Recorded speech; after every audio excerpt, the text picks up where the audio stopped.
Jeg var 12 år gammel, da jeg første gang gik på vandet. Manden i det sorte tøj lærte mig at gøre det, og jeg vil ikke bilde nogen ind, at jeg lærte det nummer i en håndevending. Du er ikke bedre end et dyr. Hvis du bliver, hvor du er du død, før vinteren er omme.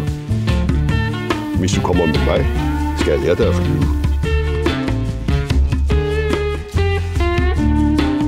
Der er fladt som døden herude. Og når du først har været her et stykke tid, vil du forstå, at der ikke er andre steder at bevæge sig hen end opad.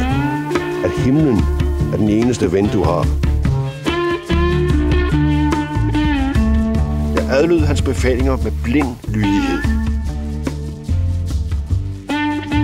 Han var manden, som havde lovet at få mig til at flyve, og selvom jeg aldrig troede ham, lod jeg ham bruge mig, som om jeg gjorde.